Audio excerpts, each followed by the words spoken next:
Olá, seja bem-vindo ao nosso canal. Você vai ouvir uma mensagem bíblica ministrada nos cultos presenciais da Paz Church Palmas. Essa mensagem vai abençoar o seu coração.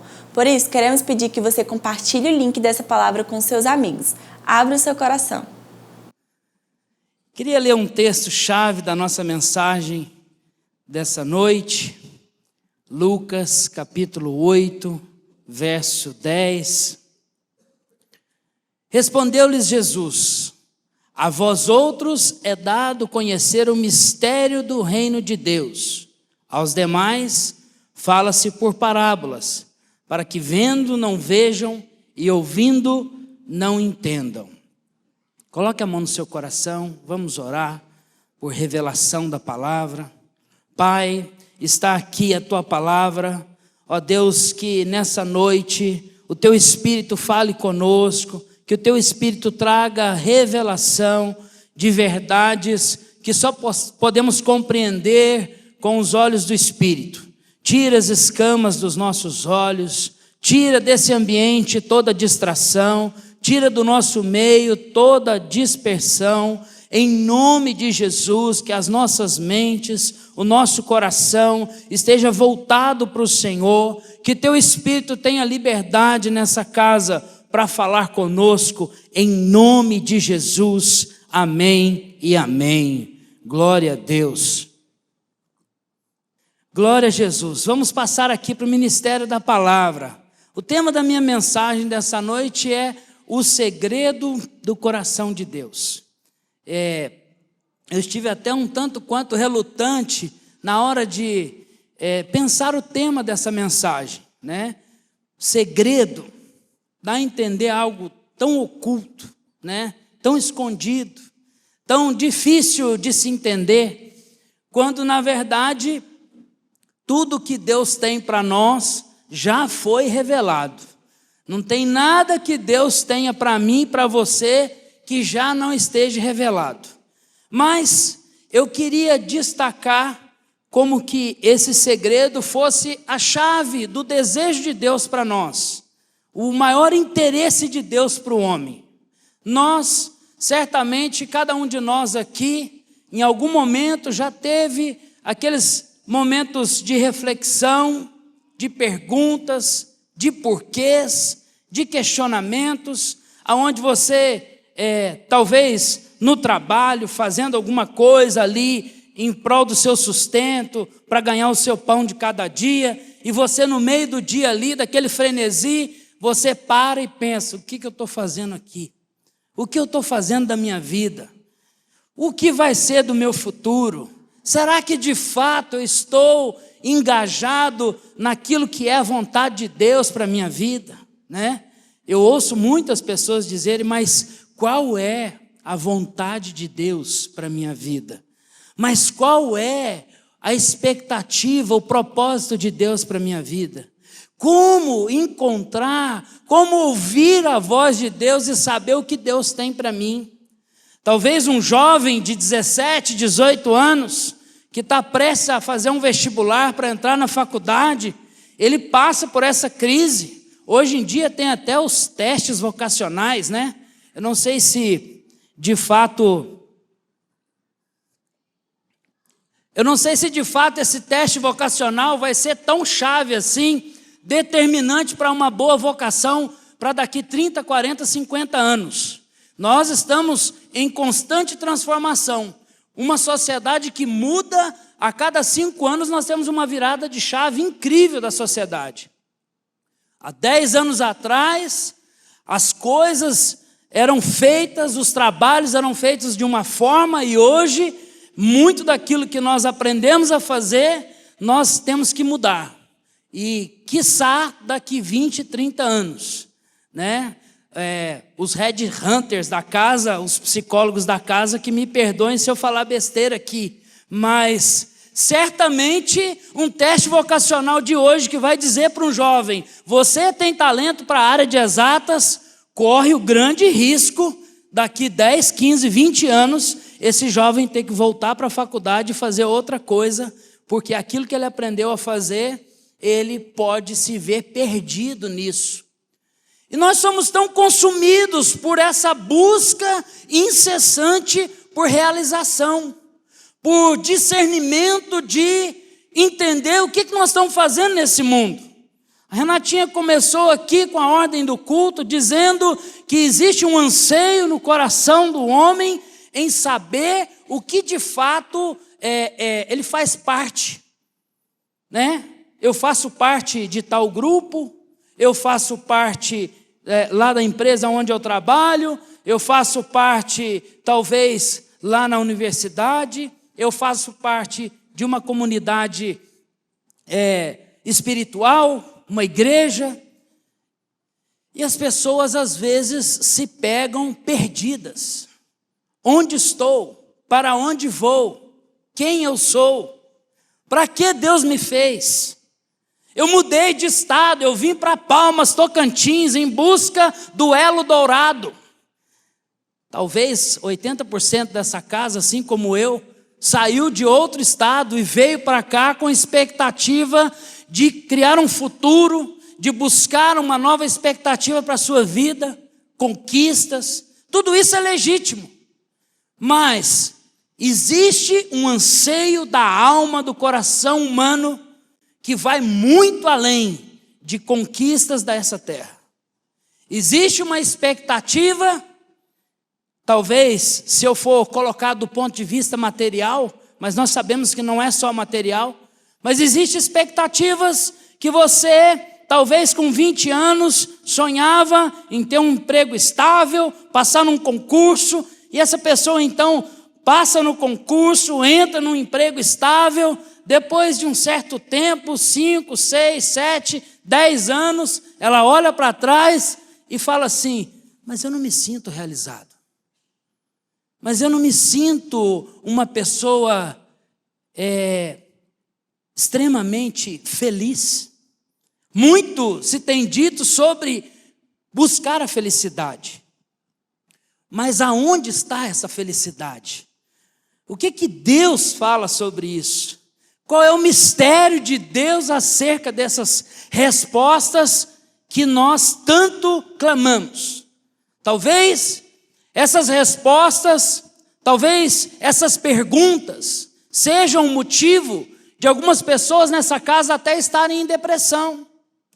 Talvez esse excesso de perguntas na mente possa ser até uma causa de uma enfermidade física. A ciência já tem dito que grande parte das doenças físicas que nós temos tem origem na nossa mente. Tem origem, às vezes, nessa crise de deitar a cabeça no travesseiro e pensar: eu casei com a pessoa errada, eu tomei a decisão errada, eu deveria ter saído daquela cidade, eu não deveria ter tomado essa decisão, eu não deveria estar trabalhando onde eu estou trabalhando, eu preciso mudar de vida, eu preciso buscar a felicidade, eu sou alguém triste, eu sou alguém infeliz.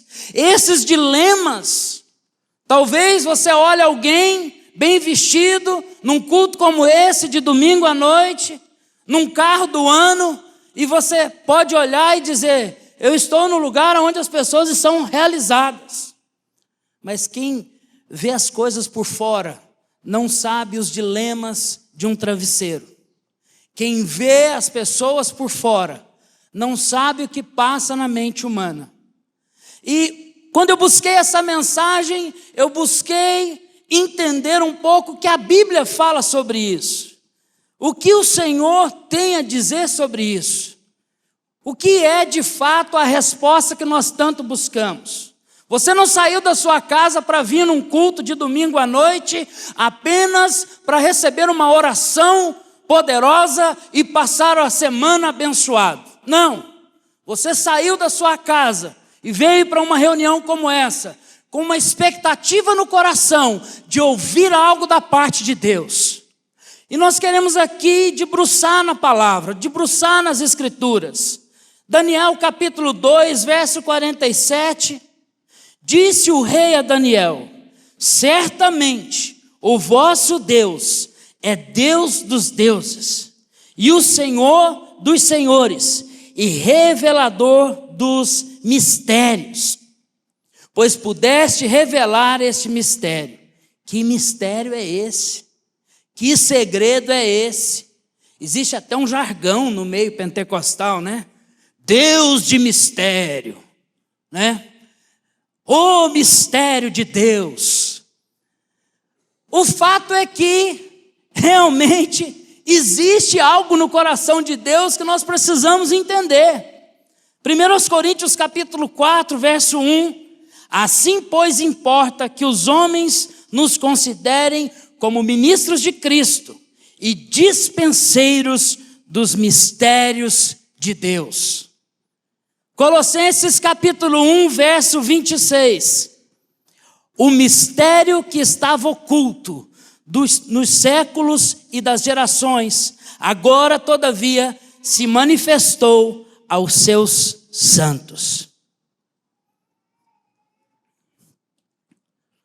Paulo diz que é um mistério que estava oculto, mas que agora, no Novo Testamento, foi revelado. Ele fala do evangelho que ele havia recebido, da revelação que ele havia recebido. Nós vamos aqui, talvez, tentar fazer um sobrevoo sobre as Escrituras, de Gênesis a Apocalipse, e entender o que a Bíblia tem a nos dizer sobre esse segredo de Deus, sobre esse mistério de Deus. Que mistério é esse que Deus revelou para Daniel? Que mistério é esse que Deus revelou para o apóstolo Paulo? Que mistério é esse que Deus revelou para Isaías? Que mistério é esse que Deus revelou para Moisés? Que mistério é esse que Deus revelou para Adão e Eva no paraíso? O que a Bíblia diz sobre esse mistério de Deus, sobre o segredo do coração de Deus? Primeiro, Deus repousou sobre a terra no início de tudo. Gênesis capítulo 1, verso 2. Era a terra sem forma e vazia, trevas cobriam a face do abismo, e o Espírito de Deus se movia sobre a face das águas. Gênesis 2, 3. E abençoou Deus o dia sétimo e o santificou, porque nele descansou de toda a sua obra que Deus criara e fizera.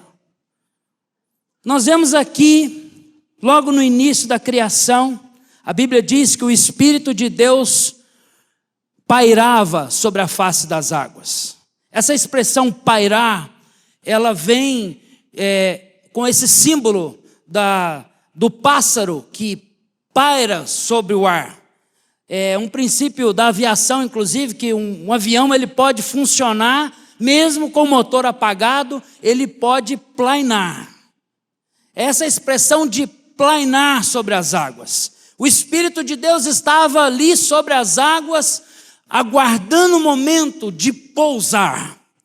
E a Bíblia diz, em Gênesis 2, verso 3, que depois dos 6 dias que Deus criou todas as coisas, no sétimo ele descansou, ele pousou, ele desceu na criação.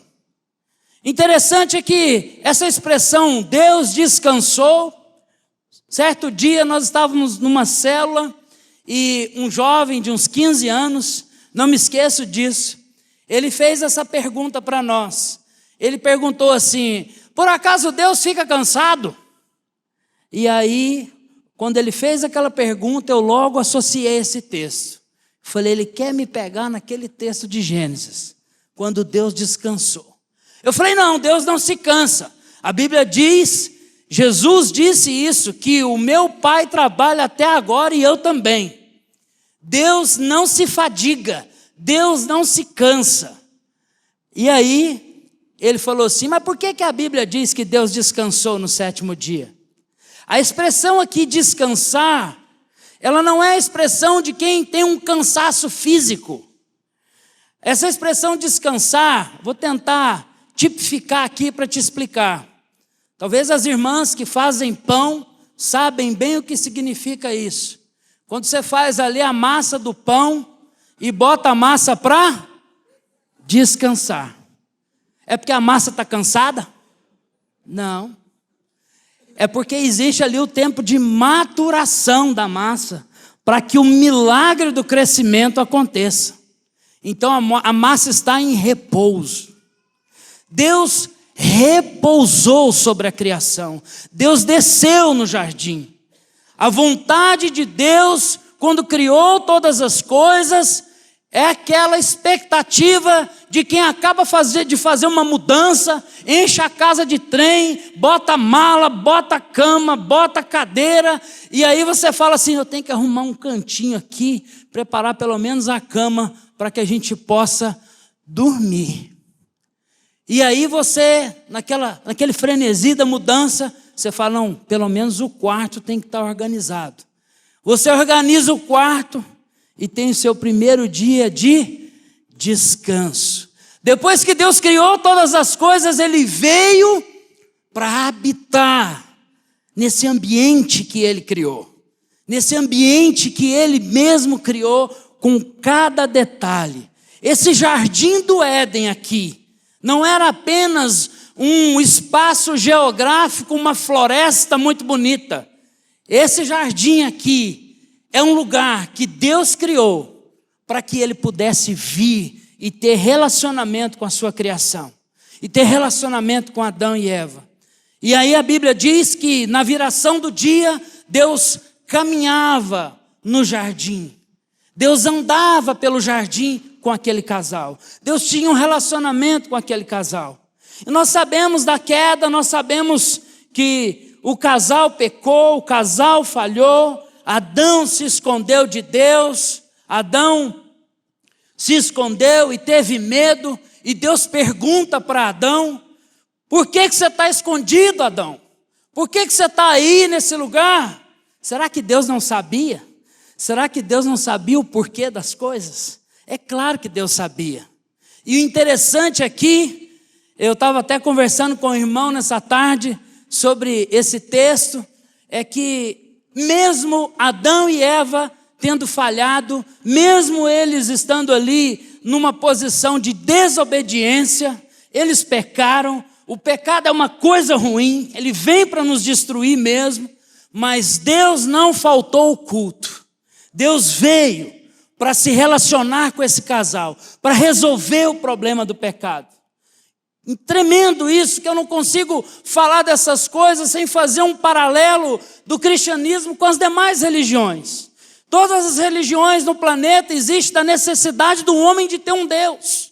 Então o homem faz algo para cultuar um Deus. Então ele adora uma árvore, ele adora um animal, ele adora um rio, ele adora uma cachoeira. Ele faz algo para tocar nisso que ele chama de divino. Mas o cristianismo é o contrário. É o divino que vem de encontro à criação. É Deus que vem de encontro a nós. Senhor Jesus disse isso. Não foste vós que me escolhestes, mas eu escolhi a vós outros. Ninguém vem ao Pai a não ser por mim. Jesus disse isso. O cristianismo é a única religião do planeta que o Criador vem para se relacionar com a criatura. O Criador vem criar todo o pré-requisito para que esse relacionamento aconteça. Tremendo é que depois desse processo de Adão e Eva, Gênesis 8, verso 9, já depois do dilúvio, já depois da destruição que Deus teve que trazer sobre aquele lugar, o projeto que era um projeto tremendo, com o coração corrompido do homem, Deus teve que recomeçar com a família de Noé. Gênesis 8, 9. Mas a pomba não encontrou lugar onde pousar os pés, porque as águas ainda cobriam toda a superfície da terra, e por isso voltou para a arca a Noé. Ele estendeu a mão para fora, apanhou a pomba e trouxe de volta para dentro da arca. Uau! Deus está recomeçando aqui. O planeta está coberto de água. Só existe a arca de Noé, com a sua família, com os animais. E Noé, então, solta a pomba, a figura do Espírito Santo, a figura da zoe de Deus, da vida de Deus, a figura do poder de Deus. E essa pomba novamente está fazendo o que sobre as águas? Pairando novamente, procurando um lugar para pousar, procurando um lugar para habitar, procurando um lugar para fazer habitação. A Bíblia diz que Noé soltou essa pomba algumas vezes, até que ela encontrou um lugar, encontrou uma terra seca, e ela pousou e ela não voltou mais. E Deus recomeça com o homem novamente. Deus recomeça novamente a história do relacionamento do Criador Todo-Poderoso com cada um de nós. Em Êxodo 40, verso 33, finalmente Moisés armou o pátio ao redor do tabernáculo e colocou a cortina à entrada do pátio. Assim Moisés terminou a obra, então a nuvem cobriu a tenda do encontro e a glória do Senhor encheu o tabernáculo. Aqui agora, Deus pede para Moisés fazer uma casa para que ele possa habitar, para que ele possa fazer morada, para que ele possa vir e se relacionar com os filhos, para que ele possa se relacionar com os seus filhos, com a nação de Israel. E interessante é que depois que Moisés constrói esse tabernáculo, a Bíblia diz que ele ungiu todos os utensílios, colocou todas as peças nos seus devidos lugares, cada objeto tinha um local específico para estar, a posição do lugar, a vocação de cada utensílio foi colocado na casa e ungido. Depois disso, a glória do Senhor veio sobre aquele lugar e encheu toda a casa. E a presença gloriosa de Deus veio novamente. E durante toda a história de Israel no Velho Testamento, o Velho Testamento se resume a Deus fazendo aliança com o povo desviando e Deus vindo. Por causa da aliança que Deus fez com Abraão, Isaac e Jacó, Deus se lembrou da aliança que havia feito com Abraão, Isaac e Jacó. Então o Senhor se arrependeu e criou novamente, e trouxe novamente o povo. O povo vai para o exílio, Deus traz de volta do exílio. O povo se desvia, o Senhor traz de volta.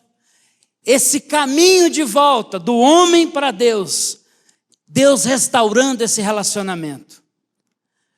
Mas o Velho Testamento passou. Talvez você possa estar se perguntando aí, mas aonde que ele quer chegar com essa mensagem? Aonde que ele quer chegar com isso? Vamos avançar um pouco nesse sobrevoo do panorama bíblico. Segundo, Deus irá repousar sobre a terra no fim. Apocalipse 19, verso 11 ao 12. Vi os céus abertos, e diante de mim um cavalo branco, cujo cavaleiro se chama Fiel e Verdadeiro. Ele julga e guerreia com justiça. Seus olhos são como chama de fogo. Em sua cabeça há muitas coroas, e um nome que só ele conhece e ninguém mais. Apocalipse 19 fala do momento triunfal em que Jesus voltará para a terra. E eu vejo aqui um momento muito chave na história que nós ouvimos o tempo todo. Nós ouvimos muito, mas Jesus está voltando. Sempre que acontece uma desgraça, sempre que acontece uma catástrofe natural, nós escutamos, Jesus está voltando. Jesus está voltando. De fato, Jesus está voltando. Ele voltará. Ele voltará para reinar. Nós cantamos canções aqui que falam do reino de Jesus, do momento chave em que Jesus voltará. Isso é fato. Mas interessante é que nós temos uma teologia pentecostal que nos trouxe até aqui, que nos direciona a olhar para o céu. Nós temos uma visão muito bacana do céu. E isso é legítimo. E isso é bom. Não estou dizendo que isso está errado. E nós temos a tendência de colocar a nossa felicidade, a nossa expectativa do cumprimento das coisas no futuro no céu. Então nós dizemos assim, não, as coisas aqui nessa vida, tudo só piora. Aqui não tem mais jeito. O negócio é só lá no céu. Só lá no céu, lá que não vai ter dor, lá não vai ter doença, lá as ruas são de ouro, não vou ter problema de dinheiro.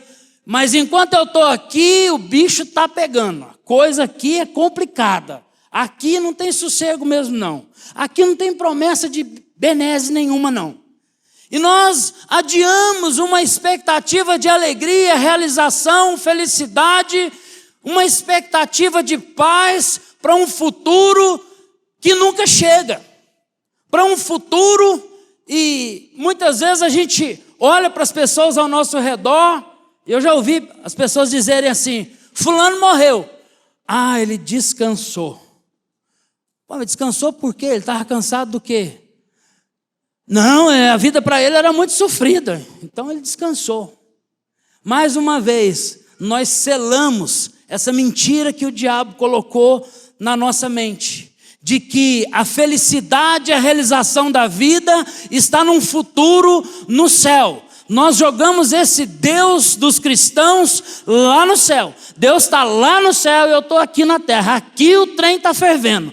Lá no céu é tudo muito bom, tem rua de ouro, lá os anjos, né? Eu vou deitar numa rede, os anjos vão me entregar uva na boca e vai ficar balançando palmeira, e eu não vou fazer nada, eu não preciso trabalhar, e lá é o lugar da bênção, aqui não.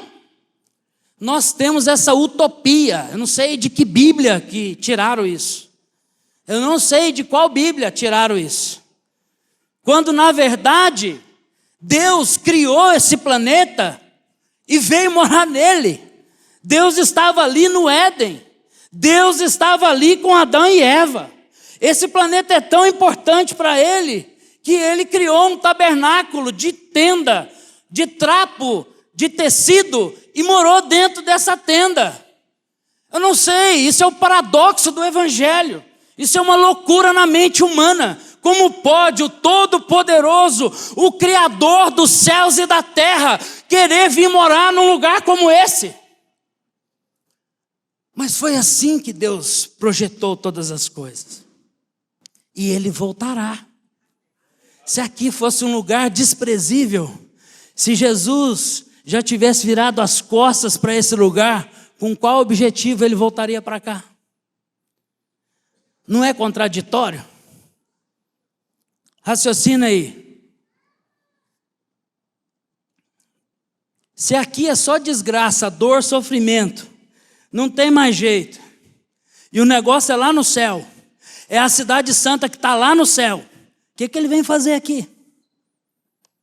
Ele não poderia simplesmente mandar um tanto de anjo vir aqui, juntar toda a igreja, levar para lá e acabou tudo? Esse seria o sonho de consumo de muito crente, né? Vamos avançar um pouco, ver o que as Escrituras dizem a respeito disso. Apocalipse 20, verso 4. Vi tronos em que se assentaram aqueles a quem havia sido dada autoridade para julgar. Vi as almas dos que foram decapitados por causa do testemunho de Jesus e da palavra de Deus. Eles não tinham adorado a besta, nem a sua imagem, e não tinham recebido a sua marca, na testa nem nas mãos. Eles ressuscitaram e reinaram com Cristo durante 1000 anos. Repita assim comigo, 1000 anos. O restante dos mortos não voltou a viver, até se completarem os 1000 anos. Essa é a primeira ressurreição. Capítulo 19, Jesus volta, em glória, montado num cavalo branco. A sua boca saiu uma espada afiada, seus olhos como chama de fogo, em sua coxa escrito Rei dos Reis e Senhor dos Senhores. Saltando sobre os montes, com seu grande exército vestido de linho fino. Imagine a cena. Ele vem para reinar em Jerusalém. e reinar e governar esse planeta por 1000 anos. Se tudo está perdido, se o negócio é o céu, se a expectativa da paz humana está no céu, por que Jesus vem com um exército governar por 1000 anos nessa terra? Por que Jesus ainda vai, vou usar uma expressão mineira, gastar vela com defunto ruim? Por que Jesus vem investir num projeto falido chamado planeta Terra? Por que Jesus vai gastar energia com isso daqui? Existe um projeto que é muito maior do que eu e você. Existe um projeto eterno. E essa eternidade não começa só depois que você morrer. Essa eternidade, ela começa a partir de uma decisão dessa noite. Essa eternidade começa a partir de hoje. Isaías capítulo 2, verso 3. Virão muitos povos e dirão: venham, subamos ao monte do Senhor, ao templo do Deus de Jacó, para que Ele nos ensine os seus caminhos, e assim andemos em suas veredas, pois a lei sairá de Sião, de Jerusalém virá a palavra do Senhor. De onde virá a palavra do Senhor? Jerusalém.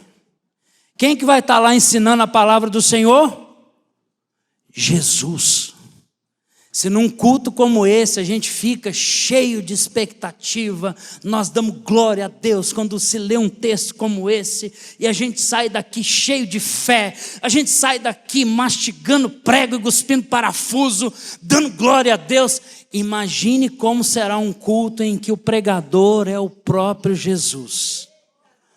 Ah, meu querido, eu não sei se você fica cheio de expectativa com isso, mas eu já quero comprar meu cavalo branco. Eu quero estar lá.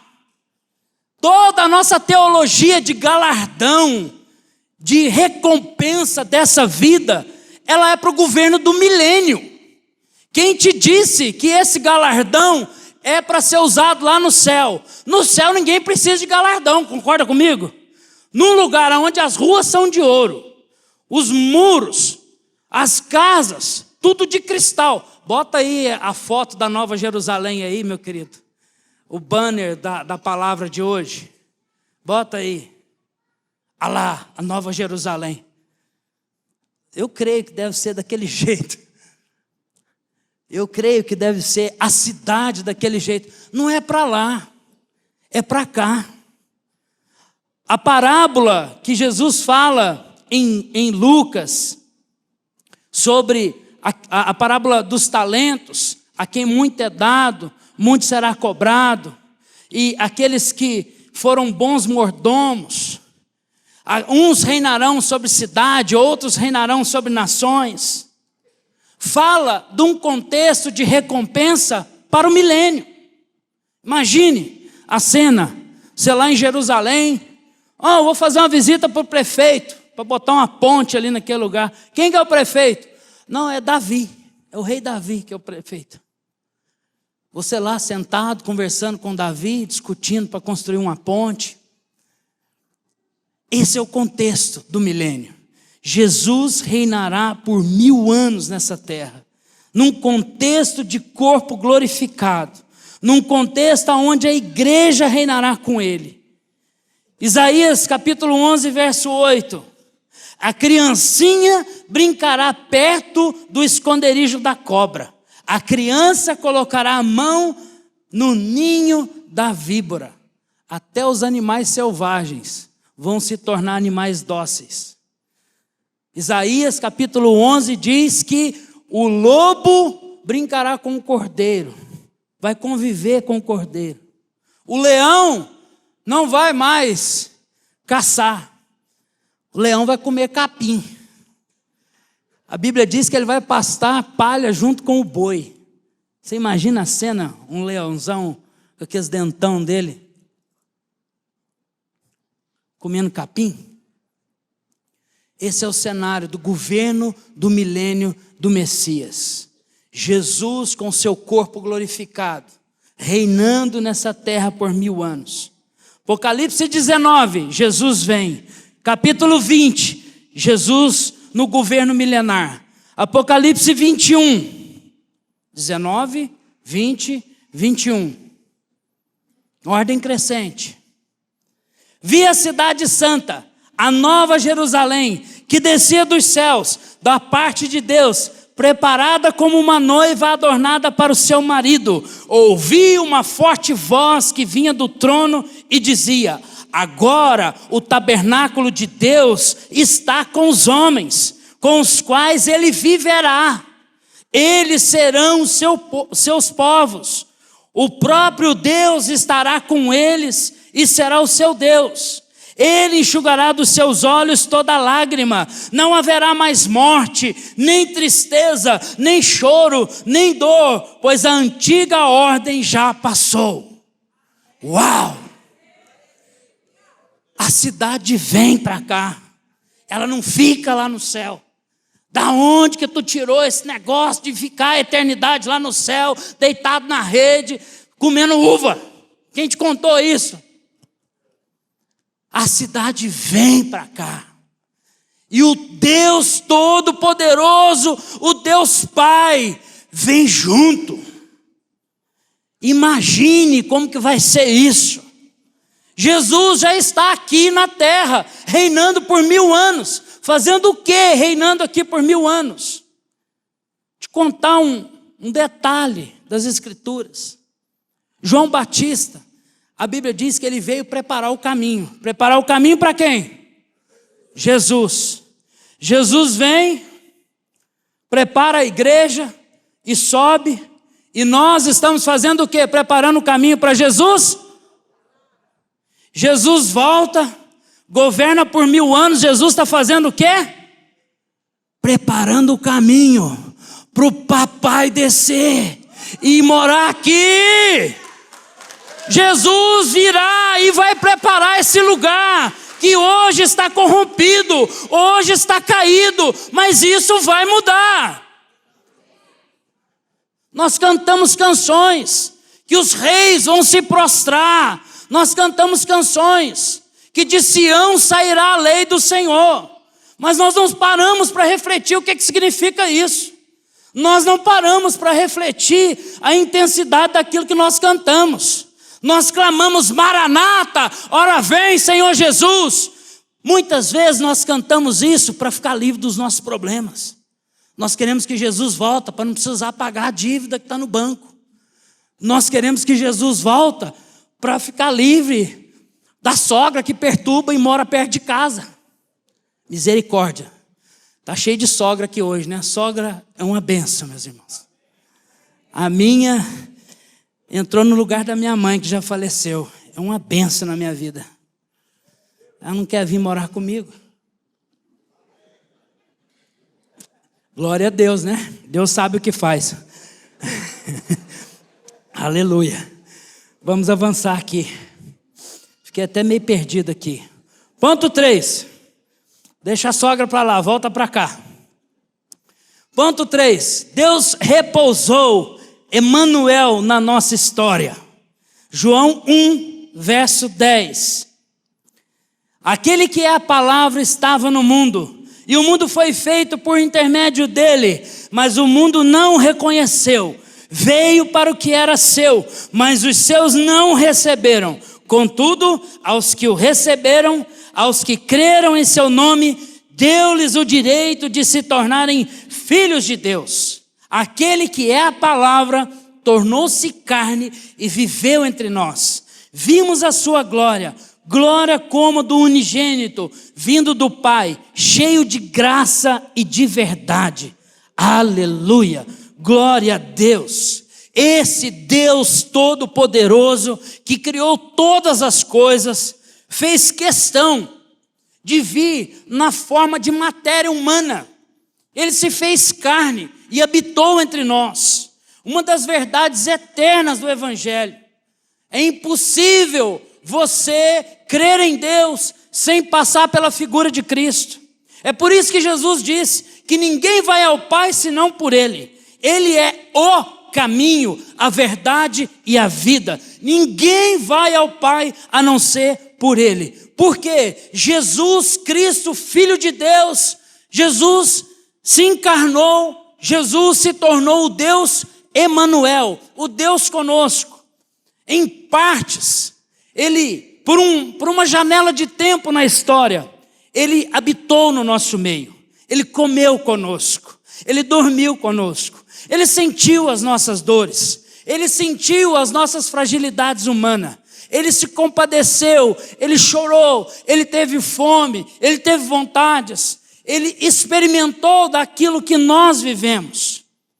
Se isso não é amor, se isso não é o Criador revelando no extremo o seu propósito, a sua vontade, eu não sei o que é.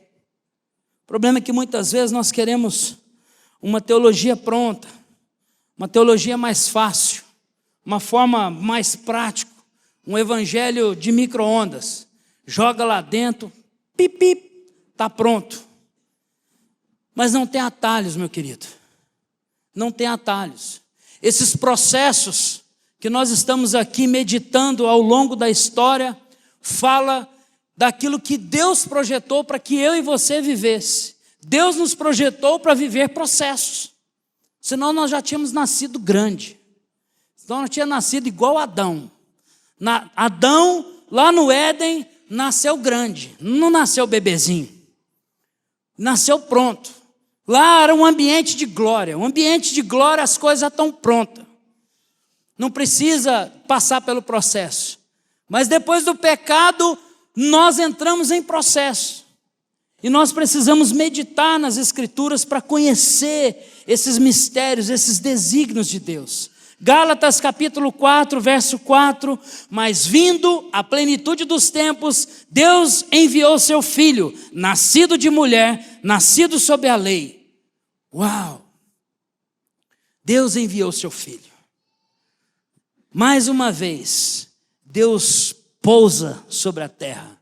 Deus vem sobre a terra. Eu acabei de falar do fim, falei do início. Primeiro ponto aí, Deus repousando na criação, no início. Depois nós pulamos para o fim, Apocalipse 19, 20 e 21. Deus repousando no fim.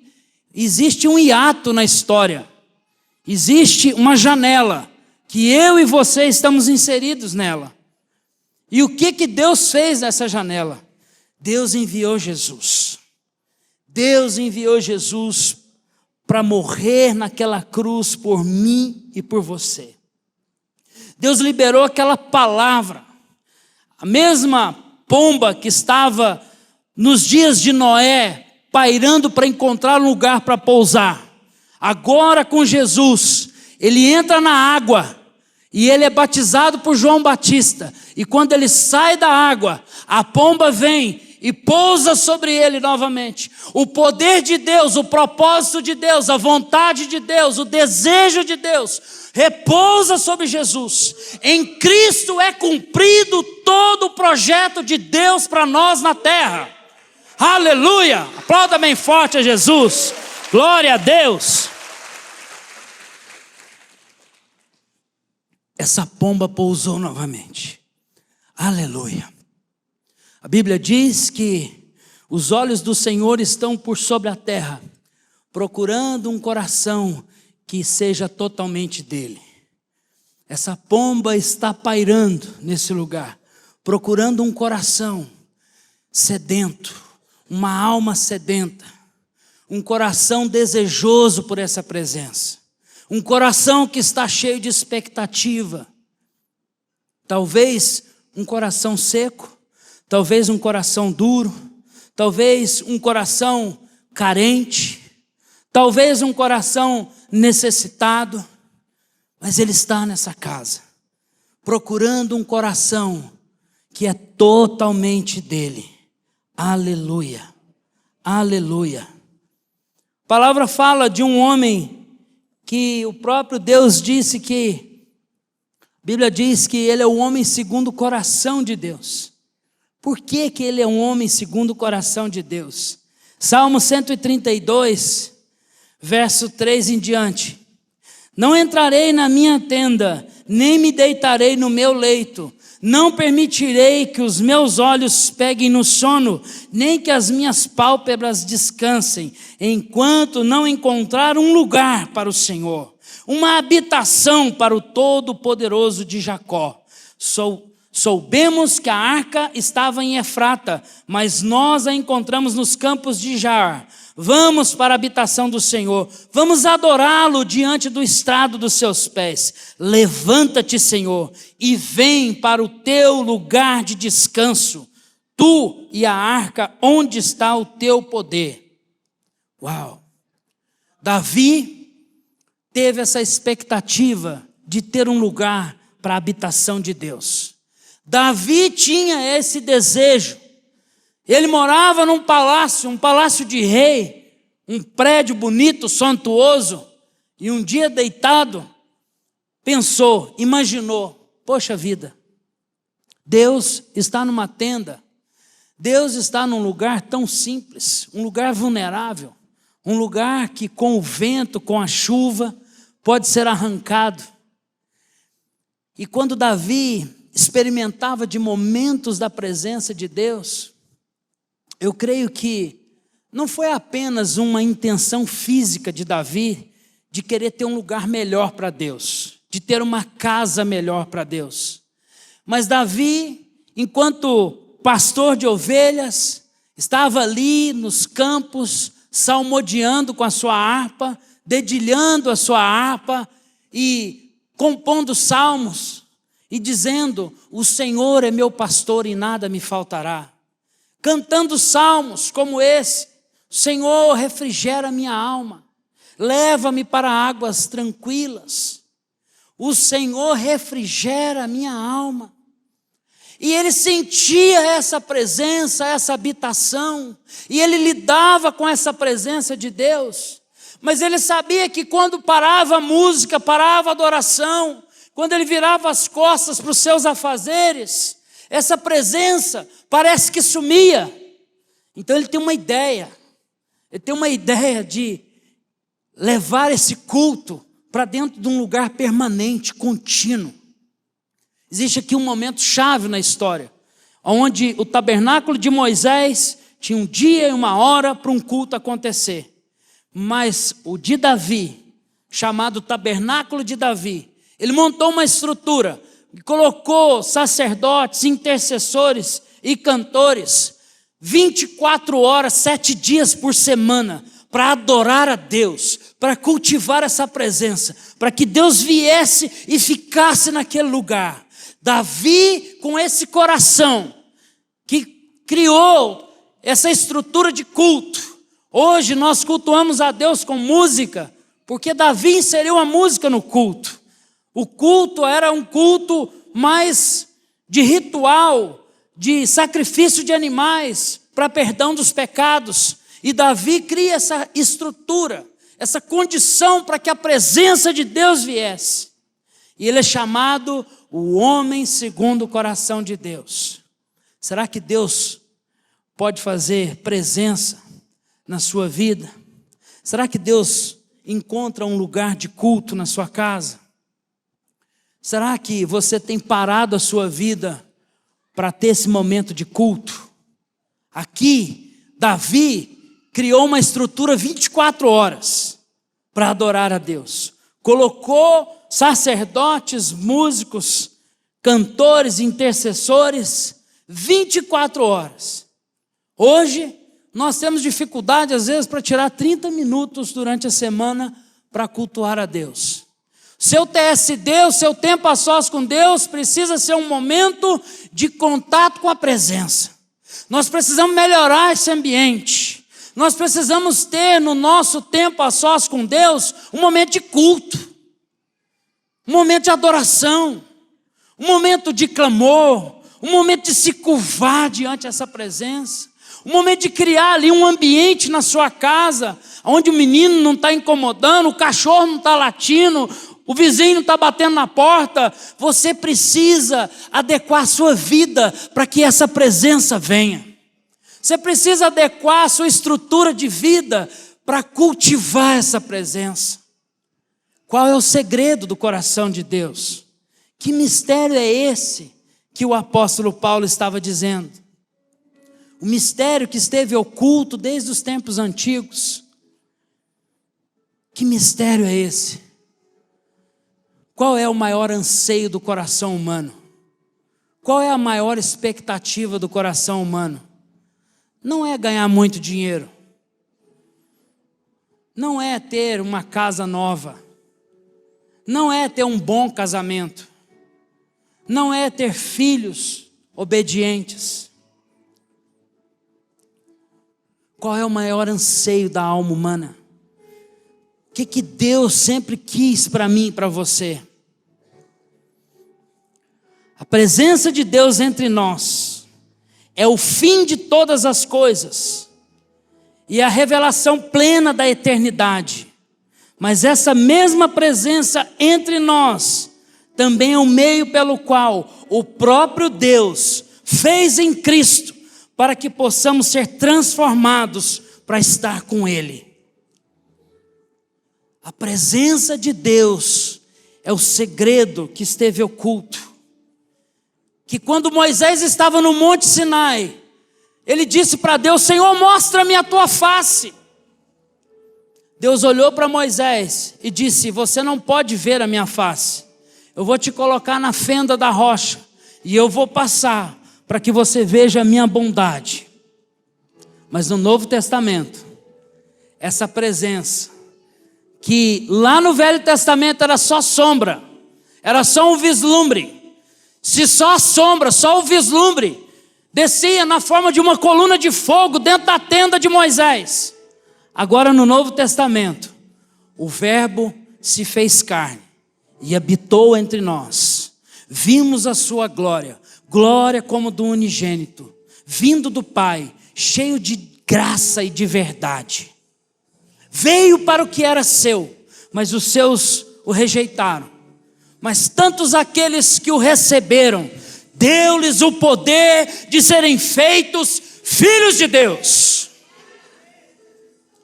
Essa glória que lá no Velho Testamento não podia ser vista, agora está encarnada. Uau! Essa glória voltará. Essa glória voltará, conforme nós lemos em Apocalipse 19. Essa glória irá governar nessa terra. Deus Pai vai vir em Apocalipse 21 para morar conosco. Mas enquanto isso, existe um lugar que essa glória quer fazer morada. Enquanto essas coisas não acontecem, enquanto esse futuro não chega, tem um lugar que Ele quer descansar. Tem um lugar que Ele quer repousar. Coloque a mão aí no seu coração.